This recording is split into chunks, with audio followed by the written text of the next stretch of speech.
Good evening. My name is Maureen Dumas, and I am the Vice President of Advancement and University Relations at Johnson & Wales University. Thank you for joining us for tonight's session, What's New at JWU. I'm very excited to introduce you to our new provost, Dr. Kyle McInnis, who, along with some of our deans and faculty, will speak about the academic innovation taking place here at the university. If you have questions for our panelists, please enter them in the Q&A section at the bottom of your screen. These questions will be posed to the group after the presentation. I'd now like to introduce Provost Kyle McInnis.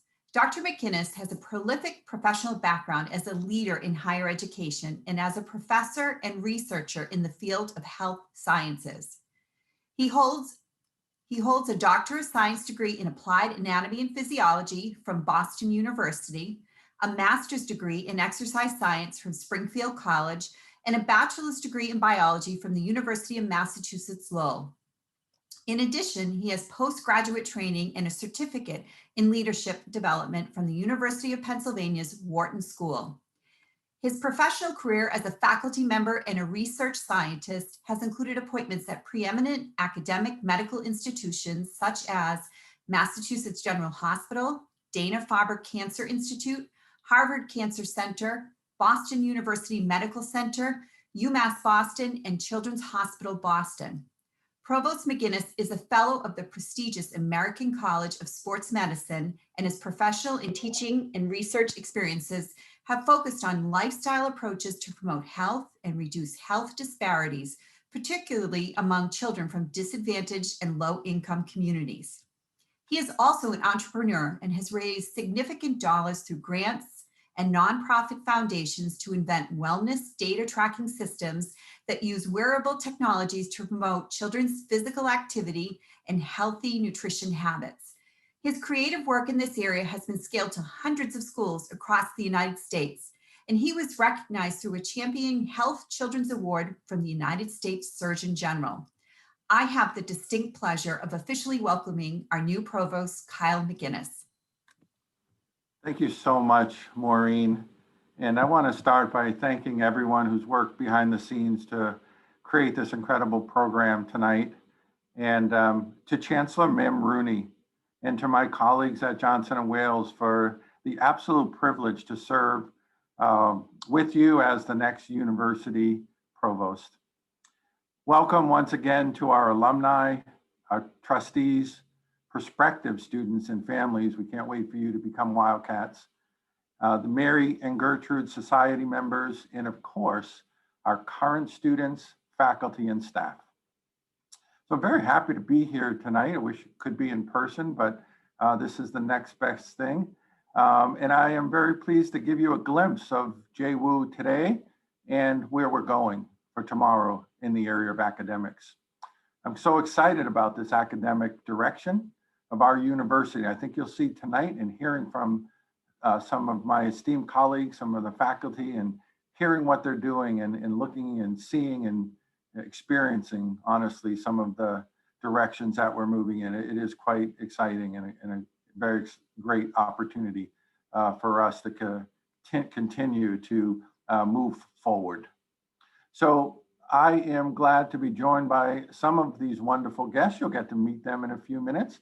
And I'm going to start the program with a very brief presentation. And we're going to take a second and bring up a series of slides and walk you through some of the exciting things that are happening at Johnson & Wales. But before I do, I'm going to address a question that may be on your mind, and that is, so what the heck is a provost? And if that is a question you have, you are not alone.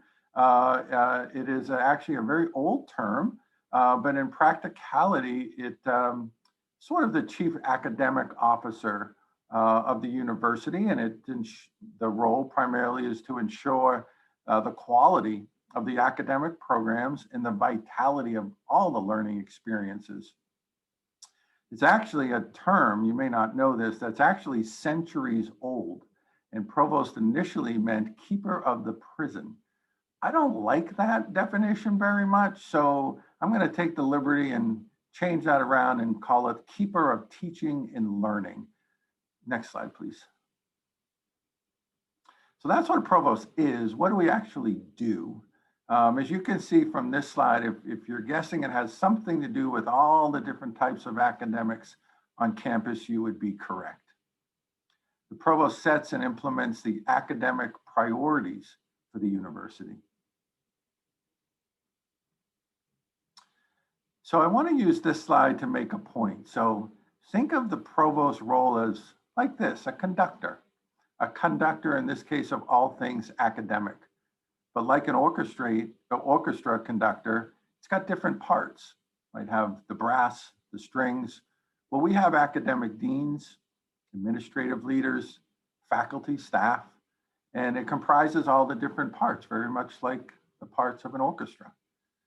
We have a College of Online Education, and here's all the colleges. Well, actually, let's drop those in and you can follow along here. We've got colleges, academic support's part of our orchestra, careers, working with students in experiential education, all part of it. And there's more, really. And we'll drop these and you can see that part of the academic enterprise includes library services. We couldn't do without that. Online learning. We need the registrar in the back of the house to make everything work. Admissions, student life, financial services, scholarly opportunities in centers, in institutes, and instructional technology. So we are very much an orchestra.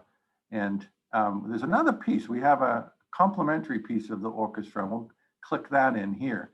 We have another orchestra playing out in Charlotte. We have an orchestra playing in Providence. And the idea here is that we want these two bands or orchestras to have similar sounds and to play a wonderful symphony. So that is really the way I think of a provost's job. It's really to conduct and to make beautiful music. I want to talk tonight about some key academic priorities. What can you expect from the university in the coming years? Well, first off, the key academic priorities will focus around our programs. We have an enormous history, an elite history of offering innovative and creative programs. We have almost over 80 majors currently. We will continue to cultivate those and ensure the academic integrity of our programs. We will recruit and develop outstanding faculty to run these programs.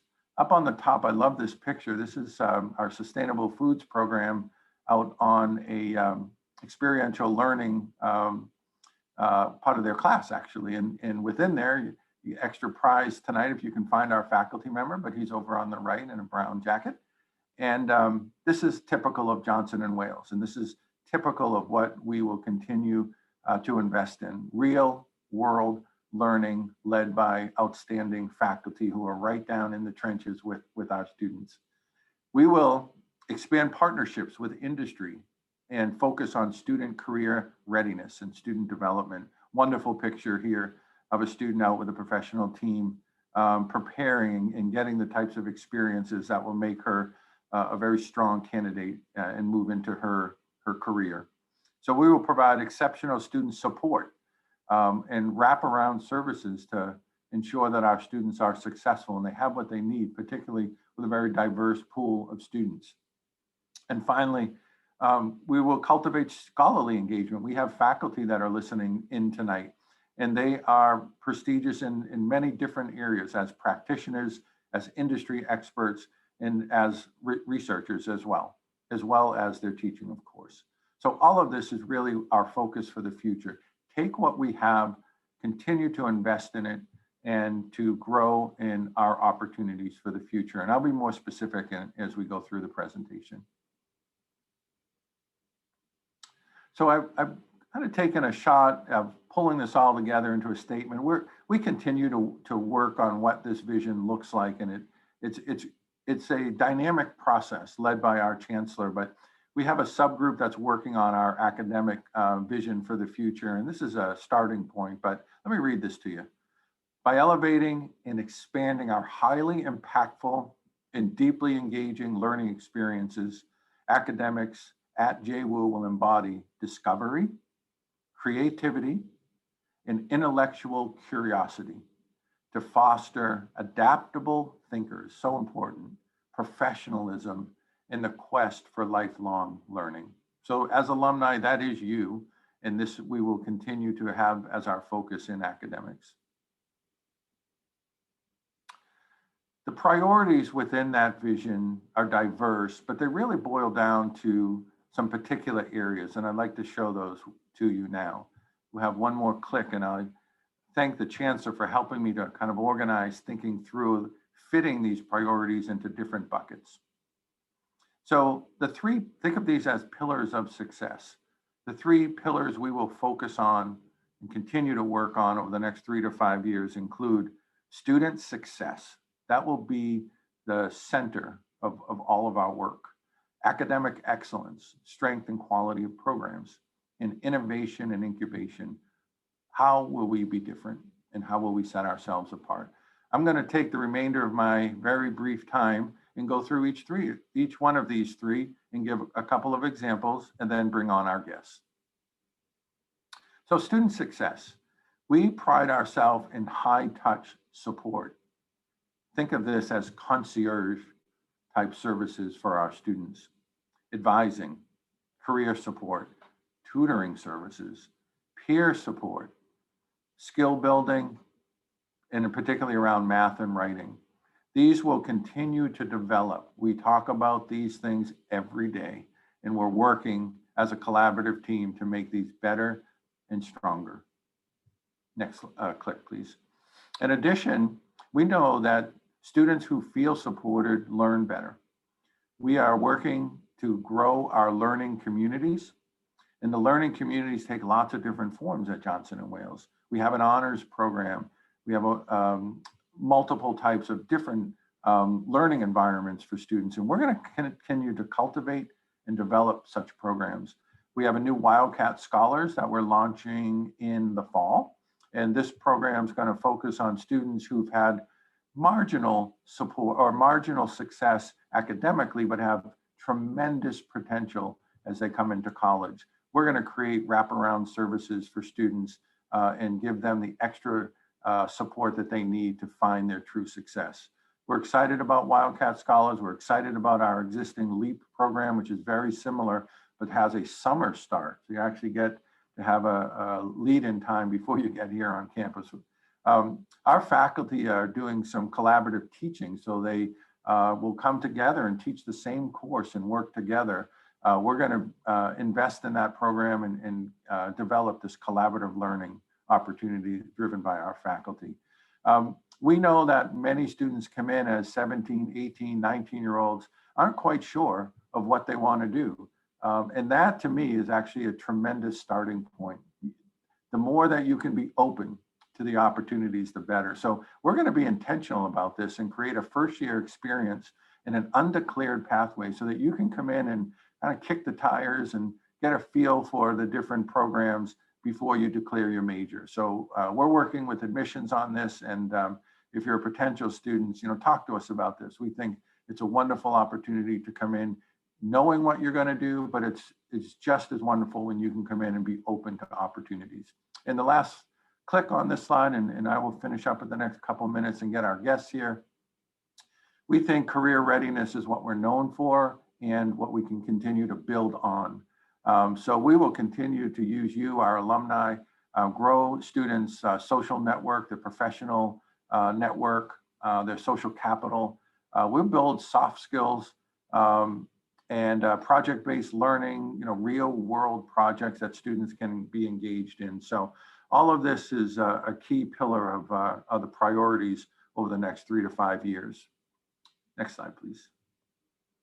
The next pillar, of course, is academic excellence. And just to quickly go through this, really what we mean here is a couple things, but number one, focused on the academic programs. You who are familiar with Johnson & Wales know we've got quite a diverse offering of programs. We're going to continue to build out our signature programs. We're known in a number of areas, but lesser known that we've got programs like media and communications and criminal justice with one of the best criminology and crime labs in the country. These are programs that are so excellent that we really want to spend our focus and make sure that people know about them. We are going to continue to expand our newest college, the College of Health and Wellness. We have programs in public health and in dietetics and nutrition, but we also have a fairly new program in occupational therapy, a doctoral program.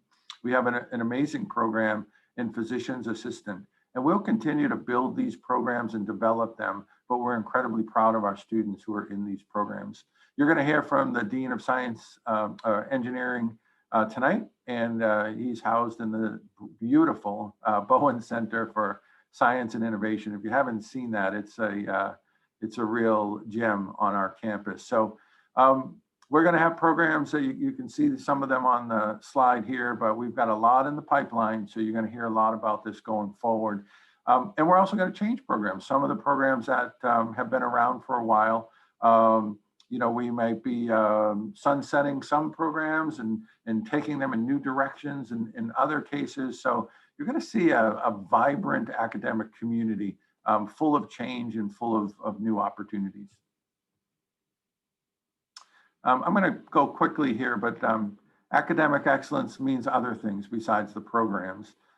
We have an incredible new college. We've redesigned the Culinary into the College of Food Innovation and Technology.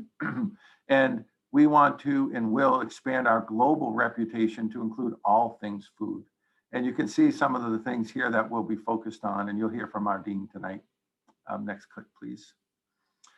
We are going to be doing things all across the university in our College of Business, in our hospitality. We're going to reposition sports and entertainment and identify new industry engagement opportunities on the Providence campus and in Charlotte. Some examples of some partnerships that will help drive this innovation are listed for you on this slide. There are many, many more that we'll continue to develop. Next slide, please. Academic excellence will also involve this work that we're heavily planning right now. We are going to be creating college advisory boards for each of our colleges. We believe this will strengthen our connections with employers, inform the curriculum, grow awareness about all the things that we're doing at Johnson & Wales and showcase who we are. We're also developing advisory councils specific to particular programs. Next slide, please. Alumni engagement will be a critical part of this, critical part of our strategy, and there's many opportunities to get involved, and those are shown here as well as others. And Maureen will come back at the end of the program and talk to you a bit more about this. Finally, innovation will be a key to our next strategies. Entrepreneurship, this is a wonderful slide with our very exciting Shark Fest program that we have in the College of Business. It's a very successful program in that it helps students to think through entrepreneurship and to say that they can really control their own destiny and to really start to explore these types of opportunities. So entrepreneurship, design thinking, project-based learning. We'll continue to develop our centers of excellence on campus. Food product design is something that we are working with now, and you'll hear a little bit more about that later in the program from our Dean of Experiential and Career. Next slide, please. And finally, I want to talk about innovation and incubation and how it relates to scholarship. We have a faculty center at Johnson & Wales, and we're going to continue to develop the center. I was actually talking today with one of our faculty, or the faculty director, Ryan Tainch. I think he's on the line tonight. But he's done an amazing job to get this off the ground. And we're thinking about what's next for this, both in Charlotte and in Providence. And so really helping to support faculty in their scholarly endeavors. We think undergraduate research, we can continue to be a leader in and grow opportunities for students to work side by side with faculty. And it might be out in the field and through directed projects. Sponsored programs will be the result of doing this type of work. So we do expect to be able to grow our scholarly endeavors in a way that really starts to meet the needs of society and what programs are being funded so that we can advance knowledge. And next slide. So that is my introduction. I hope, I know I went quickly, but I wanted to get it all in and really, again, boil this down to kind of three big areas. And now what I'd like to do is to invite some guests to talk about some of the things that I just mentioned, and particularly what they're doing. And I'm going to start with Dean Frank Tweedie. He is the Dean of the College of Engineering and Design. And we're going to, here he is. So Frank, good evening, sir. Kyle. Good evening. Good evening. Well, welcome to the program. So could you tell us where you are on campus and some of the things that happen there? Well, I'm broadcasting live from our network engineering lab in the second floor of the John J. Bowen Center for Science and Innovation that you have stated. And that's where our college is located. And if you look behind me, the equipment you see are what we call clusters of network devices, both generic and Cisco based, because we want to give some diversity and understanding to our students. And what our students do, they install, they administer, they configure, and they secure various network equipment in this room, such as routers, switches, clients and servers, secure firewalls to build network infrastructures for various needs from small to large scale enterprises.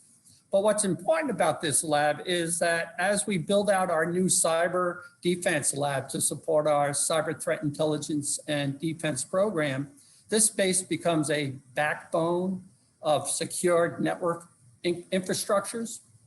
And you can't see it, but it also includes a small cyber range access point. And that's a multi-purpose virtual environment that's designed to mimic real world scenarios. And it's used by the students to help detect and react to simulated cyber attacks.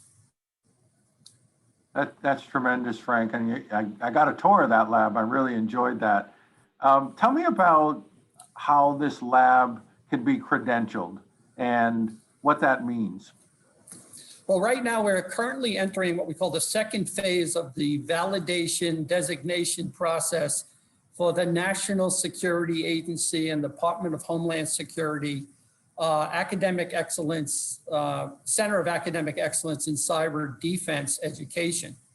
Now, once we get this, and this is governed by frameworks from the National Institute of Standards and Technology, NSA and DHS follow those standards, and which offers great opportunities for our students in the ways of research, grants, project work, collaborations, and jobs.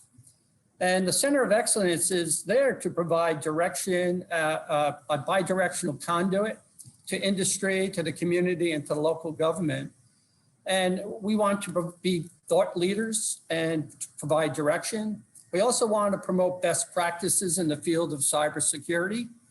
And we really want to work closely with our industry partners and maybe even get some industry-sponsored research and development projects. But also we want to be a center that provides external support and education opportunities for the community and other academic partners, colleges and high schools, and also a conduit for student internships. That's excellent, Frank. And I know, I just want to mention this, and if we have time at the end, you're standing in one of the labs, but you've got robotics, engineering, graphic design, many other programs. But for tonight, tell us about this program. What type of degrees, and then what type of careers will this lead to for students?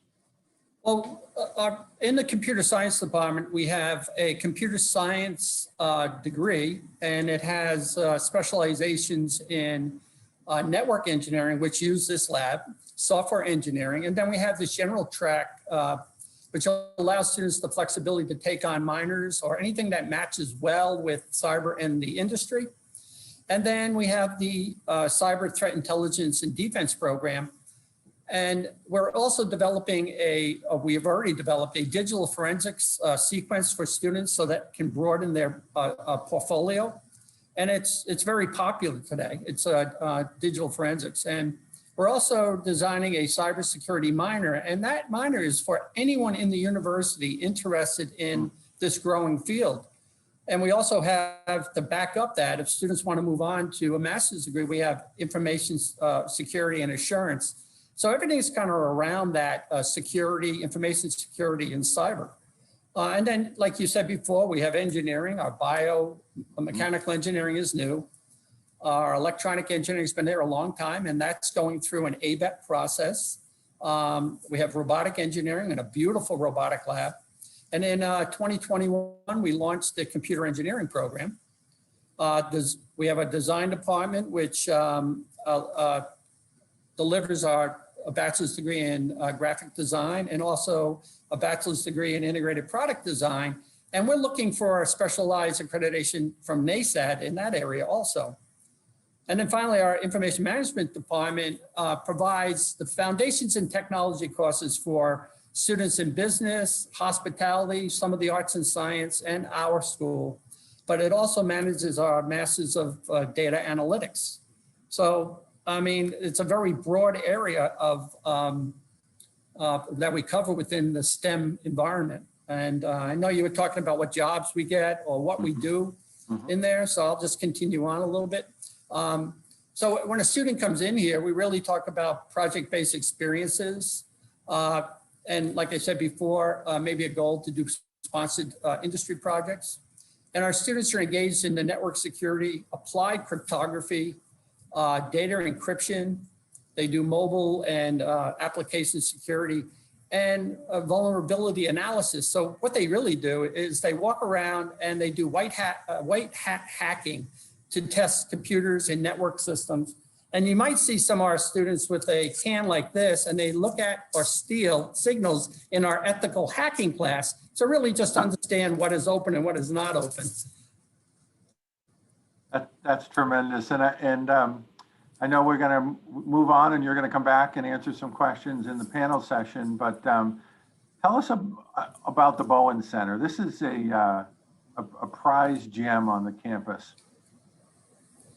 Well, the Bowen Center is what we call a community of learners. We have so many beautiful spaces where students can work together. We have whiteboards that are painted on the walls and areas that they can collaborate. The biology, the arts and science biology program is here too, but those students work very well with our students because they're all engaged in the STEM environment. We have an innovation lab that allows our students to develop projects from a concept to a working prototype, and it's open to any student. The design center supports design solutions for the community-based organizations in the state. The robotic, we have a robotic team that a couple of years ago came 21st in the world. So it's a lot of real world experiences, hand-on experiences, and the students are always engaged in the classrooms. We are a laptop program, so they're able to move around and continue to do the things they do. We support them with the software and anything they need to be successful. So there's a lot of careers into cyber, and I'll just finish up with this, because I wanted to just talk about a student who worked for our information security officer. She's graduating at the end of the semester. She was offered a job in cybersecurity at Ancora, which is an expert service firm, and she's starting at $80,000. So the field of cybersecurity, between the IT security analysts, or even we have two graduates that are working for Citizens Bank in the cybersecurity engineering intel and threat intel, through architects, which are a little higher, to forensics or penetration testers, which have a higher salary. But funny, there is a job out there, it's called bug bounty specialist. And this is when our students decide to really take it to the next level. They can make a lot of money being a consultant to big companies, Amazon, Target, Google, looking for what bugs lie in their systems to close the door. And that's what our program here teaches them. the front end of cybersecurity, which is a very proactive approach. Well, thank you, Frank. And one of the best things about coming into your building is it's aligned with student projects everywhere you look. And from sneakers that they're developing to a robot, and it's just full of inspiration. So thanks for joining us tonight. I'll see you in a few minutes when we come back to you, part of the panel. Thank you, Kyle. Thank you, Frank. So next on the program, I know you're really going to enjoy this. It's called Growing Opportunities Through Cannabis Entrepreneurship. And this is with Associate Professor Budziszek. Oh, I had that all day, Michael. No worries. Budziszek. Yes, I didn't sir. get it right. You got it. It's okay. So, Thank you, Provost. my pleasure, Michael. I know your work extends far beyond this program, but this program has gotten tremendous response in the marketplace. We got a lot of students who want to come and study this with you. So tell us about this program and how it came about and any partnerships we may have with this on campus. Perfect. Yes. Everybody, I'm Dr. Bud. It's a tough name, but welcome to Growing or Learning Bud with Dr. Bud. And this program was built out of a need in the economy. There is a high demand for cannabis and cannabis-related products. And in following the demand, we see that the growth is a multi-billion-dollar industry, and it is going to continue to grow. It is brand new here in the Northeast. It's more developed on the West Coast and in Colorado. So Johnson Wales has a good foothold here getting into the economy in the sector. So we built the program out of demand, and the program is really unique, especially across the nation, because we take the sciences, marry it to the business, and we make this really robust interdisciplinary program. And we want to graduate well-rounded students that can talk the science of the botanical plant cannabis, while also knowing about the business aspect of it and be able to grow their own business, if not work for somebody who has a cannabis business. And so tell us about the role, just briefly. I'm interested how the business school is involved, because this is a critical part of that program. Yes, so the business school will teach the students the business aspect of selling cannabis and cannabis-related products within the context of both state and federal guidelines. Again, the psychoactive plant is still illegal, but the 2018 Farm Bill made the hemp plant legal. And for the business side of it, again, working with the plant within context of regulation, we do have a presidential administration that is really for the legalization of cannabis. But again, as the business scene changes and the policies change, so we'll be able to tell our students so that they are best adapted to the business market. That's perfect. So Michael, how are you going to teach this? And what type of experiences are the students going to get? Yeah, so from my end, being the botanical scientist, our students will experience a really rigorous science-based program in which they'll take the biology courses, the chemistry courses, which is important for extracting important medicinal biological compounds, and they'll take plant cultivation courses. We have really new, robust plant cultivation courses that are different from traditional botanical science courses.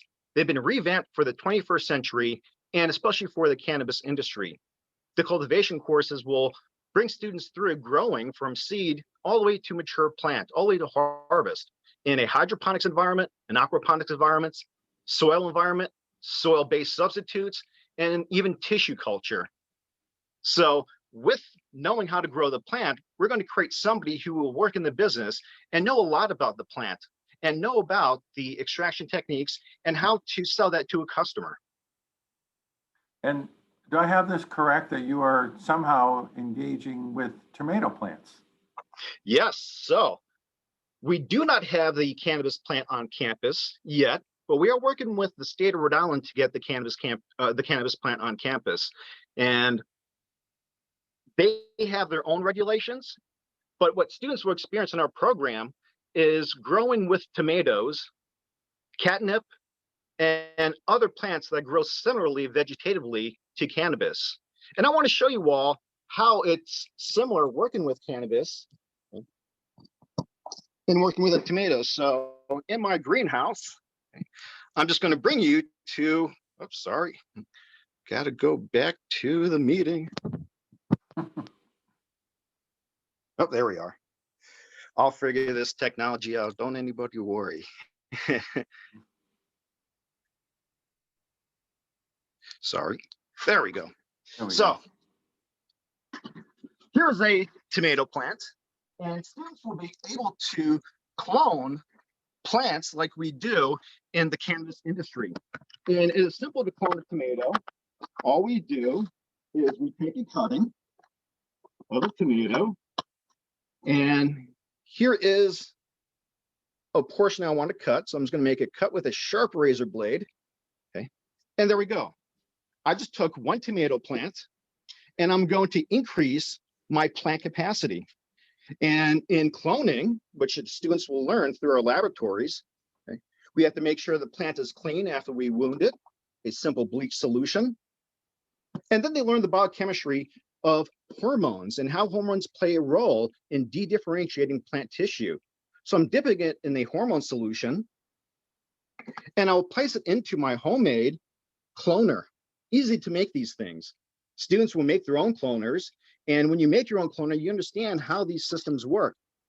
It goes into a net cup and into the cloning machine, and in a couple of weeks, like this plant here, it will start to develop roots. So from one plant, I've already increased my plant numbers, okay, by threefold.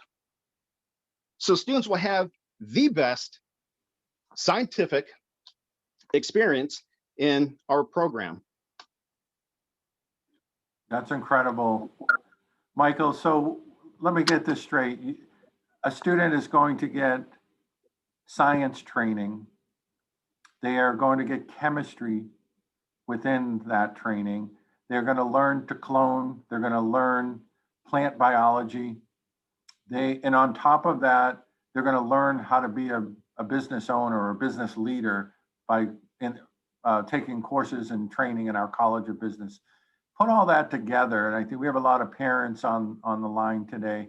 Tell us about jobs and what will be industries outside of cannabis that a student would be prepared to enter or be recruited to enter? Sure, yes. So we focus on three big areas in the market, and that is the cultivation of cannabis, the extraction of important medicinal biological compounds, and then also the selling of those products. And students, when they graduate a program, can work for a cannabis-related business. They could be bud tenders, where you go to Compassion Center and you sell bud. You have to know about the plant's anatomy and the flower anatomy and the correct botanical terms. They can work as a cultivator, grow cannabis, and they can also be a chemical extractor, where they can extract the important compounds. Or they can make their own business and do all of that themselves, or any portion of that. And if the student doesn't really want to go into cannabis, these skills are transferable to the urban hydroponic food system. More and more of these food systems are coming into cities and setting up shops in old abandoned buildings and growing food plants in a city that is basically a food desert, like Providence. Here we have Gotham Greens. A student can go through our program and work at Gotham Greens and know the same techniques that they use there that's similar in cannabis. And how about industries like pharmaceuticals or biopharmaceuticals or nutraceuticals, those types of things? Is that something that you could see our students going into? Yes, they will have knowledge about those industries and about those biological compounds, and know how to extract them and work with them, how to fold them into a product, whether it's a pill or maybe into food. If you're a chef, you want to put this compound, the medicinal compound, into food, into a drink, into a tincture, whatever. And these apothecary stores are a good front as well. You can make topical creams, take oil drops to provide yourself with your own therapy. I think there's going to be lots of questions for you. Like I said, we're getting tremendous traction in the market to come and study with you. So thank you, Professor Budd, and we'll see you in a few minutes. Thank you. Okay, next I want to invite our newest dean at the university. Dr. Jason Evans is the Dean of the College of Food, Innovation, and Technology. How you doing, Jason? Great. Thank you, Kyle. Great to see you. So can you tell us where you are on campus and what types of things happen there? Sure. So I'm actually in the Food Innovation and Design Lab, which is actually kind of hidden in the back corner of our Culinary Arts Museum in the Friedman Center on the harbor side of campus. So this is actually an ultra modern food product development lab. And as you see behind me, it's actually pretty aesthetically pleasing space too. But through a partnership with the Food Innovation Nexus, students and faculty at Johnson & Wales actually work in this space on client-based product development projects. And so one of the sort of more significant projects that have come out of this space, which is still ongoing, is on behalf of Boston Children's Hospital, really a complete rethink of the patient menu at Boston Children's and the food served through commissaries and cafeterias in the hospital as well, so that it's more healthy. We also, just today, in fact, sort of getting to the end of a project using a lobster product to make lobster burgers and lobster tater tots. So, but these are all projects that are initiated by private organizations, private companies. And again, through CFIT, we work to get faculty and students working directly with those companies on product development. So it's bringing our culinary, our chefs, our dietitians, even our design students and faculty together and in creating things that just aren't in the marketplace right now. That's right. And in fact, you know, now that we are the College of Food Innovation and Technology, we and our students are so well prepared to tackle problems in the food system and opportunities in the food system in a multidisciplinary way. That's how we're going to approach everything. And so Johnson & Wales, of course, has such a long and storied history in the culinary arts and baking and pastry.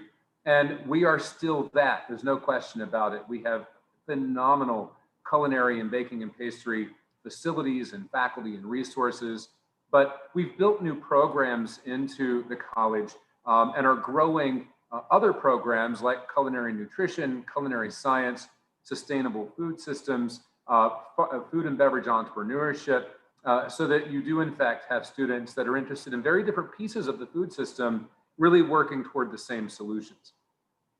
So this is very different in terms of maybe what other colleges or universities around the country are doing. I am not familiar with the innovation approach to culinary, and I think that's what we're hearing, or the interdisciplinary. That's right. And actually, I think one of the other pieces that's very unique about our approach to food education is that all of our Food Innovation and Technology College students actually start in a common first-year culinary or baking and pastry experience. And so even if you're coming to us to study sustainable food systems, culinary nutrition, culinary science, you're going to get that core first-year hands-on experience with food. And so I think uniquely that means that the culinary scientists and the food entrepreneurs that we graduate are going to have had intensive experiences with food that students at similar organizations might not have. And I had mentioned in my brief presentation that we have a new College of Health and Wellness. Are they involved in any interdisciplinary ways with you as well?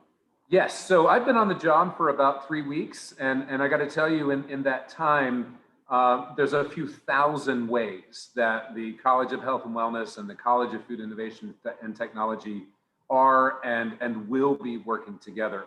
I mean, already we have historically run programming in collaboration with Health and Wellness, even for Brown medical students or Tulane medical students who are coming here for some food training as part of their medical training. So really the sky is the limit with how we collaborate with health and wellness, because as you know, Food touches every single part of our lives. Every part of our daily experience has something to do with food, not the least of which is our health and wellness. I should also say that even just here in the last couple of weeks, I think we're making new connectivity even with somebody like Dr. Budd, who has expertise in urban or indoor growing systems. Well, we're going to rely on him and his students to work with our students to build out some indoor hydroponic growing space there in our CCCE building, so that our culinary students and all of our students actually get to see that piece of the food system as well. You mentioned that to me the other day. We've got big, beautiful windows, but a lot of the sun comes in and heats that place up. And you were telling me you're thinking about these vertical gardens where that's right. You have ingredients that the students can take right off of the vertical garden and bring it into their lab and go That's from right. there. And there's so many research applications to that, actually looking at specific varietals of greens and herbs and how they translate in the culinary or product development environment. But Michael has actually made me even more excited about that project because he's gotten me convinced that we can actually design these vertical grow systems to spell out CFIT or to be a tree, so that it actually, when you approach our building, it's not only a beautiful building, you see something really beautiful happening just inside of those windows. So what I'm hearing is that pretty much students in all the majors across from the College of Arts and Sciences to health and wellness. I know we've got an entrepreneurial center located there. The business students are involved. We've got the design students coming in. It sounds like it's a real hub of academics across the institution, not just for our incredible culinary students. Yeah, I think that's only a natural fit for Johnson & Wales, given our history in food education, that food really become more and more of a centerpiece of every student's experience here on campus. So let's switch gears a little bit and talk about those who are teaching and mentoring these students. You have quite a team over there. Tell me about the faculty. I do. So I have, as everyone might imagine, world-class chefs, bakers, pastry artists on my faculty and some of whom have been on my faculty for 20, 30 years. So these guys are masters in their fields. But what we've been able to do is to supplement that expertise with culinary scientists, with nutritionists, with food entrepreneurship specialists. And so again, these students are benefiting from just these world-class food instructors, but building on to that now with new expertise, really. One of the things I like both about our faculty and the students too is we actually notice we've got a really diverse student body. Yes. And such a welcoming environment for students coming from all sorts of backgrounds. Yes. And to see them all in the lab working side by side is pretty inspirational. Well, as a dean right now, I'm very, very lucky that all of our labs are running in person. And so I get to see students every day in their morning and evening labs. And it really is a lively learning environment. I'm having a lot of fun. We have just a minute left, and I just tell us what's coming down the pike. I had mentioned we've got a lot of new programs that we're rolling out, but what are you excited about? So in fall 2020, we just launched our Bachelor's of Science degree in Sustainable Food Systems. Fall 2021, we will launch our Master's of Science degree in Food Innovation and Technology. And then after that, there will be a series of certificate or online programs that will launch in 2022. And really, from there, the sky's the limit, just because there's so many ways to package food into a curriculum that leads to really important careers. Well, from one foodie to the other, I get to go over there every chance I get to go over there. You come over here every chance you get. I appreciate that. Some of the most delicious samples I've ever had are coming out of your college. It's really amazing to watch and to experience. Yeah, I'm incredibly proud to be a part of it. Well, Jason, welcome aboard. Thank you. And we'll see you shortly. Great. And now our final guest for the evening. I'm very pleased to welcome Dr. Sheri Young. Sheri serves as the Dean of Experiential Education and Career Services. Welcome, Sheri. Thanks, Kyle. I want you to know what a thrill it is for me to be here tonight. You know, as a JWU alum myself, it feels great to be able to share some of the insights about what's going on in experiential education and career services. And we continue to be a really important part of the student's experience. And just giving you a heads up, you're going to hear me refer to our department as ExEd and Career Services. What we do is we're providing the students with customized services and support across a myriad of experiential learning opportunities, as well as career planning and job search strategies, including direct connections to employers. Essentially, our goal is to help students make good or better said, make effective career choices while they're working towards identifying and pursuing internships. Certainly, securing employment is on the top of the list, and ultimately preparing them to leave here with what it takes to navigate their career direction. And one of the things that we did recently that I'd like to share with the alum is that we're combining some of our advisor positions into more of a one-stop shop approach. So our advisors are now working with students as early as their first year, talking with them about steps in their career plan. That's the same advisor who is going to work with those same students as they prepare for and complete their internships. And that relationship continues. So as the student progresses towards graduation and is searching for full-time employment, or maybe even considering graduate school, the advisor is that bridge for them. So we believe that this new approach, this one-stop shop, is going to support our students really in building skills, the experiences they need, so that they're better situated or prepared, for what's ahead of them after graduation.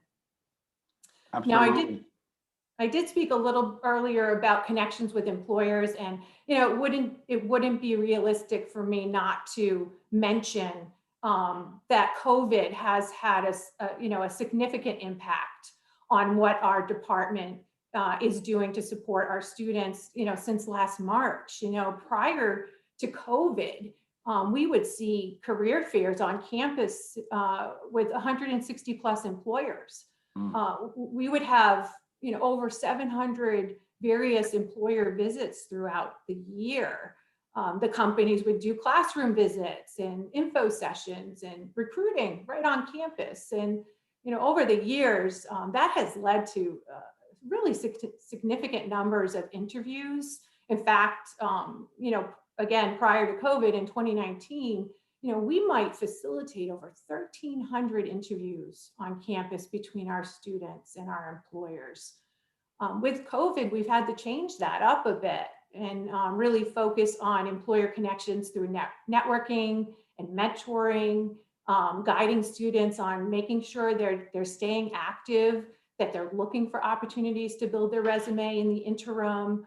We want to be sure that when things do open up again, and they are beginning to, that focus for our recent college grads is that they're prepared and they're ready. They're ready to go. And we thank you for all the work you've done in this challenging environment, but our students are still making those connections, and we're finding ways to help prepare them as they enter their senior year and getting them ready for the job market. And we're very proud that we've been able to pivot and with the leadership of you and your team. So we do thank you for that. One of the things I want to talk about is some universities and colleges think of experiential education as that internship at the end of your training, right? Right. But we don't think of it that way. This is a hands-on approach from really the time that students get on campus. Can you comment on some of the uniqueness that we have? Sure.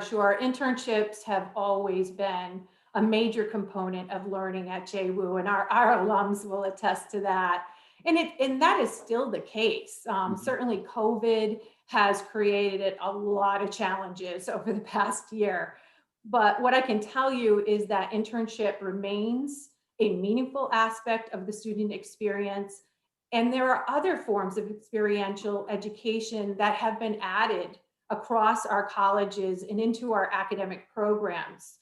These opportunities are captured in the curriculum now as required experiential learning credits, and they include study abroad, project-based learning courses, and undergraduate research courses in addition to internships.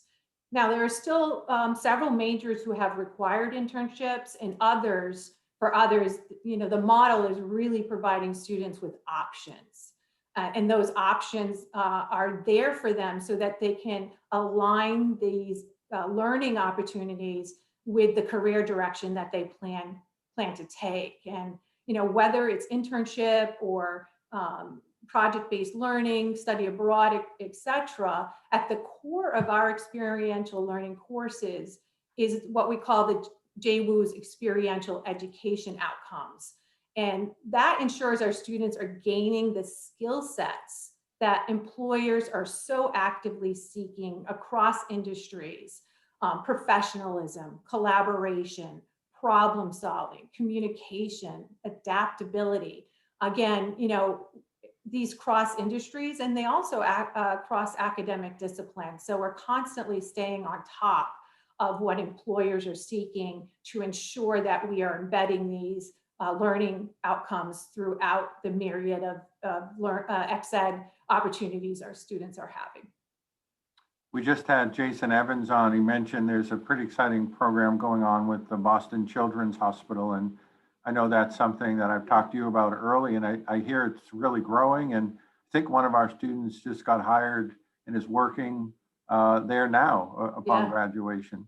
Yeah. Certainly our connections to industry partners and added value. We have faculty who come with industry experience. We see a tremendous amount of practice-based problem solving in our classes. And so some of the projects or the partnerships, I should say, that I would like to focus on include Boston Children's Hospital, but I also would like to share a little bit about the great work we're doing with Tweedie Garden and our students, as well as a really interesting development in our partnership with Amazon recently. So Tweedie Garden, our alums, I know they're very familiar with that partnership, but I wanted to update them that since COVID hit, since last March, several groups of students, including sports entertainment, event management, but also other majors such as media communications, they've been working with Tweedie Garden leadership to do research and provide recommendations for COVID reopening policies, protocols, logistics, and they're doing this through what we call directed experiential education, or DEE courses for short. And the amount of access and opportunity they have to directly connect with executives at Tweedie Garden has been phenomenal. Another example, as I already mentioned, is I wanted to bring up really briefly, although there's so much to talk about, is our growing relationship with Amazon. They're posting positions directly for JWU students and alumni in a variety of areas: supply chain, robotics, human resources, to name a few. And they're growing their internship program and have been posting with us for software development interns, public policy interns, even doing research for Amazon Studios. And I took a look recently at our alumni base with Amazon, and we have a significant amount of alums working with them in area manager positions, marketing, finance, and retail. But to connect that back to project-based learning, I was speaking the other day to one of our marketing faculty members, Professor Oscar Chilabeto, to discuss the depth. He brings tremendous amounts of experiential learning into his classroom, at Amazon being a case in point. Professor Chill, that's what he's known as by his students and maybe some of the alum on the call. He's been working with Amazon to bring their digital marketing platform into his classroom for the past 2 years. And he has regularly scheduled Amazon leaders who are interacting with his students. And what that's led to recently is JWU being selected as the only school on the East Coast to partner with Amazon on a very new, highly competitive assistant account executive internship program. And so the students are developing campaigns. 30 of them were selected to present to Amazon marketing executives. 4 of them are now interviewing for this competitive internship. And they're joining students from only 5 other universities in the US. So if they get this, they're going to be on a 6-month paid internship that leads directly into employment. So, you know, talk about the amount of, you know, the outcomes that come out of these experiential learning classes. And then lastly, I did want to pick up on what Dean Evans mentioned with Boston Children's Hospital. They've been offering our culinary students a strong internship experience for years. And we're now connecting the dots on a fuller partnership. And we're going to be bringing hospital executives into our classrooms to talk about this mission they have to elevate the reputation of hospital food. And currently we're focused on culinary and hospitality interns, but that is just the beginning. This plan that we're working on is intended to open up opportunities for students in our IT majors, finance, communications, HR, etc. The essence of the partnership that I'm working on with them is building out a tiered approach to experiential education, where the students get exposed to them in the classroom. They do a first internship that leads them to a second internship in which they have a leadership role. And then ultimately the goal is that they've had 2 semesters, you know, 1 semester even of a job interview, and basically they're walking into a job after they graduate. I think that's tremendous, and I think that scaffolding of the experience is what sets us apart as well.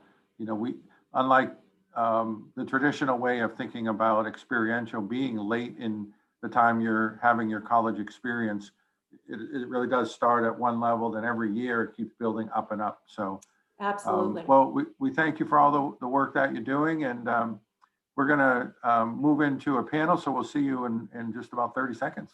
Thank you. Thank you, Sheri. So I'd now like to reintroduce Maureen Dumas to moderate the question and answer part of. Good to see you again, Maureen. We had a lot of fun with our guests tonight, and we're going to call them back up here. Great to see everyone. Terrific job. Thank you. So we have several questions, and I would encourage our audience to go into the Q&A section of the screen. It's right at the bottom, and type in any questions that you have for our panelists. But the first question is, how do you assess what skills are in growing demand by society to help prepare students at all levels to be valued members of their communities?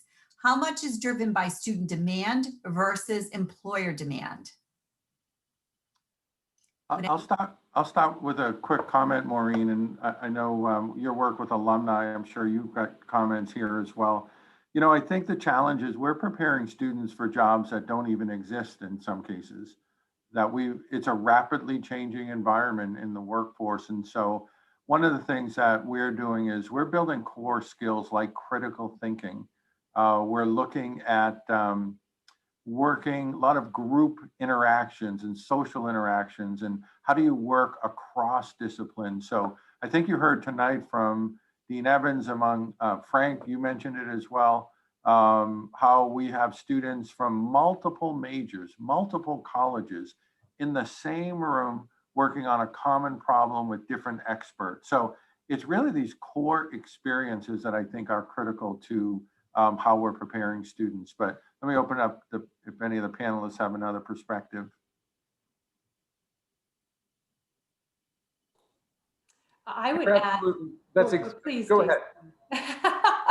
I would just briefly add that in our line of business, with the experiential education and career services area, I'm always looking at industry relevant reports. Georgetown University just came out with a study through the Lumina Foundation. SHRM constantly is surveying employers about what the skill sets they're looking for are. And even these data analytics companies are producing a lot of rich data about what industry wants out of graduates. And it's not always discipline focused.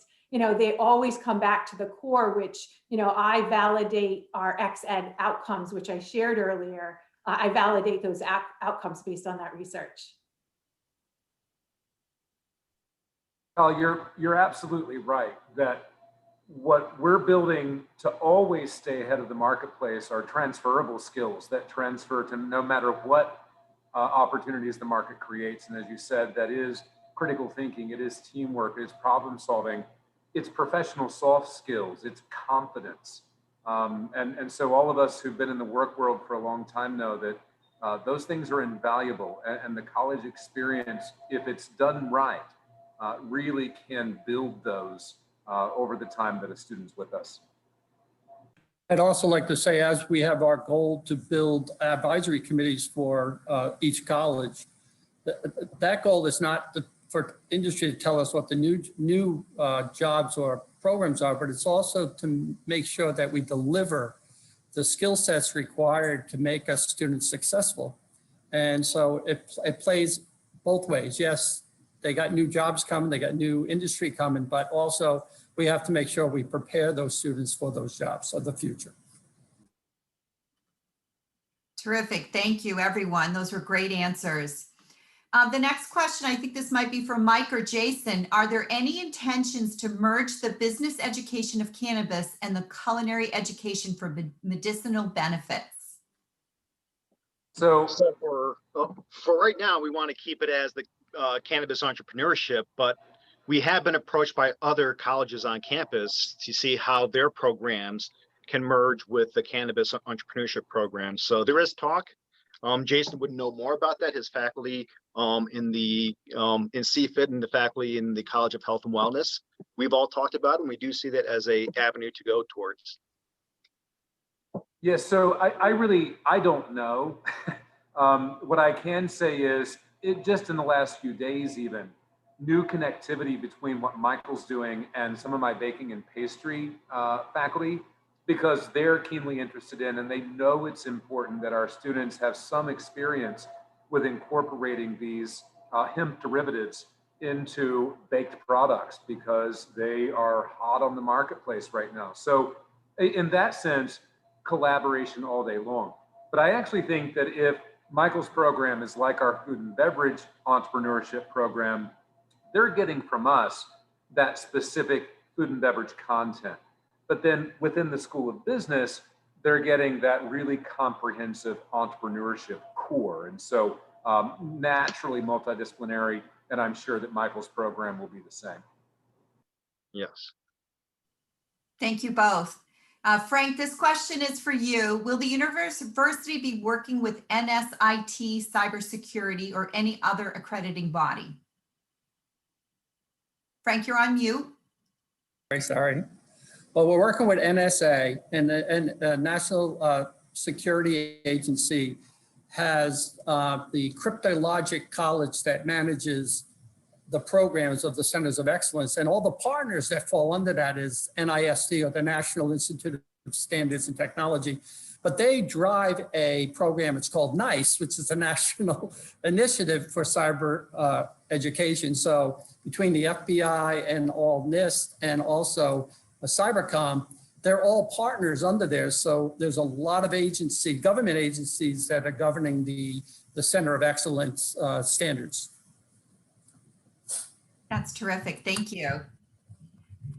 So this question, I think, Kyle, perhaps you can answer it. With the new programs and academic focus areas, will there be any potential for certification, certificate programs, or specialty continuing education opportunities for alumni?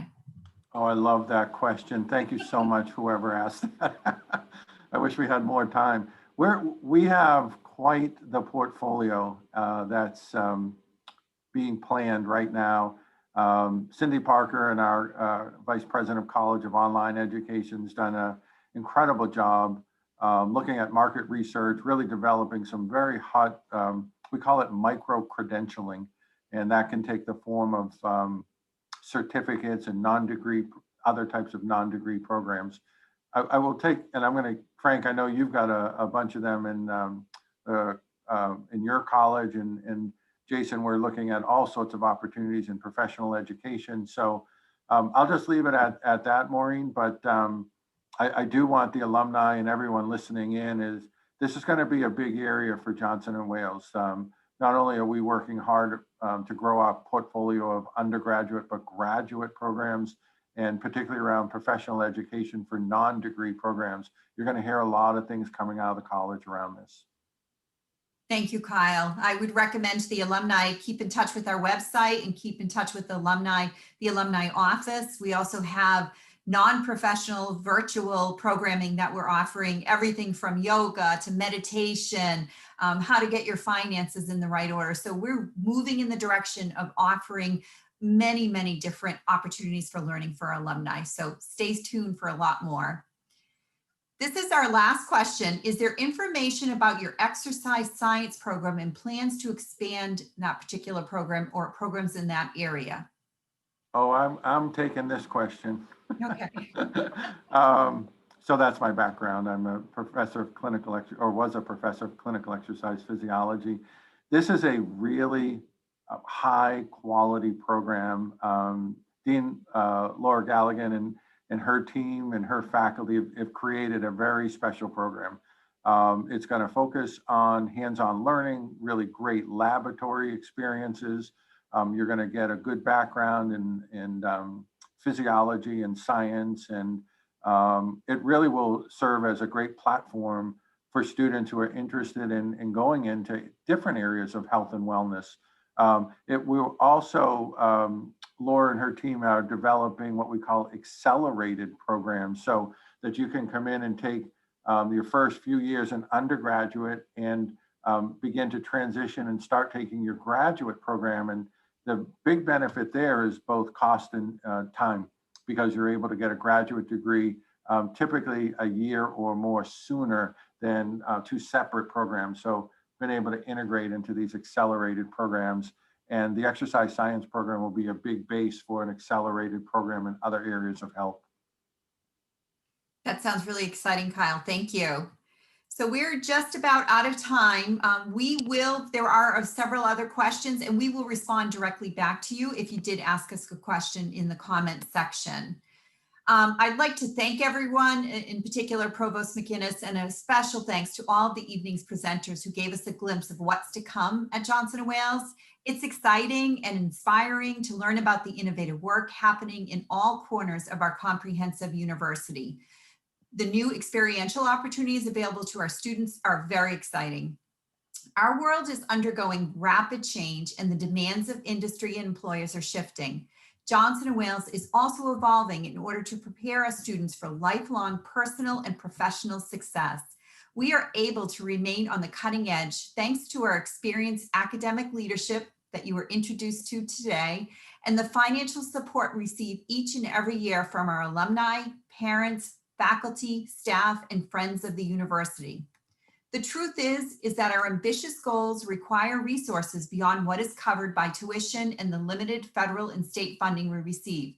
So the next time you are inspired to support the university, please consider a gift to one of the colleges you heard from today. We've included a link in the chat window for your convenience. We now have made it possible for you to donate directly to any of JWU's 6 colleges on either the Providence or Charlotte campuses. Together, we will give rise to a new era of academic advancements. On behalf of our students, I thank you sincerely for your generosity. I hope that you enjoyed this session, part of JWU Connect's family of programming for our alumni. We have a number of exciting programs this month. For the full listing, please visit our event calendar at alumni.jwu.edu. Thank you again for your attendance, and have a wonderful evening.